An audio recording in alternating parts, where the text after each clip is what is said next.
ഇതിലെ ട്രെയിലർ കാണുമ്പോഴേക്കും ആയോധന വിദ്യയിലായിക്കോട്ടെ എല്ലാത്തിലും വളരെ ശക്തമായിട്ടുള്ള പ്രകടനം കാഴ്ചവെക്കുകയാണ്. ഒരു തികച്ചും വ്യത്യസ്തമായിട്ടുള്ള പെർഫോം ചെയ്യാനുള്ള ഒരു സ്പേസ് ഈ പടത്തിലുണ്ടായിരുന്നു. ഉണ്ട്. എനിക്ക് പൊതുവെ പരാതി ഇല്ല. എനിക്ക് കിട്ടുന്ന സിനിമകളിലൊക്കെ നന്നായിട്ട് പെർഫോം ചെയ്യാനുള്ള അവസരം കിട്ടിയിട്ടുണ്ട്. അങ്ങനത്തെ സിനിമകളും ക്യാരക്ടേഴ്സും ആണ് വരുന്നത്.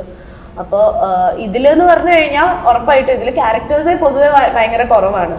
അപ്പം സ്ക്രീൻ സ്പേസ് നോക്കിയാൽ ഒരുപാടുണ്ട്. പക്ഷെ അതിനെക്കാട്ടിലും ഉപരി ആ ക്യാരക്ടേഴ്സിന് ഭയങ്കര ഒരുപാട് ഷെയ്ഡ്സ് ഉണ്ട്. ഈ രണ്ട് ക്യാരക്ടേഴ്സ്, ഇപ്പൊ എന്റെ ക്യാരക്ടറിനാണെങ്കിലും ഒരുപാട് ഷെയ്ഡ്സ് ഉണ്ട്. ഈ പറഞ്ഞ മാതിരി നമ്മളുടെ ശരി തെറ്റുകൾ, നമ്മൾ ചെയ്യുന്ന കാര്യങ്ങളിലെ ന്യായം നമ്മൾ കണ്ടുപിടിക്കുന്ന ആണ്. അപ്പം ആ ഒരു ഷെയ്ഡും അങ്ങനത്തെ കുറെ കാര്യങ്ങൾ ഭയങ്കര രസമായിട്ടാണ് ഈ ക്യാരക്ടർ ത്രൂ ഔട്ട് പോകുന്നത്. പിന്നെ പറഞ്ഞ മാതിരി ഫിസിക്കലി ആണെങ്കിലും ഫൈറ്റ് സീക്വൻസ് എല്ലാം കൊണ്ട് ഭയങ്കരമായിട്ട് എനിക്കൊരു പുതിയ എക്സ്പീരിയൻസ് ആയിരുന്നു രുദ്രം എന്ന് പറയുന്നത്. അപ്പം ഭയങ്കര എൻജോയ് ചെയ്തു. ഭയങ്കര പുതിയ ട്രീറ്റ്മെന്റ് ആണ് സിനിമ.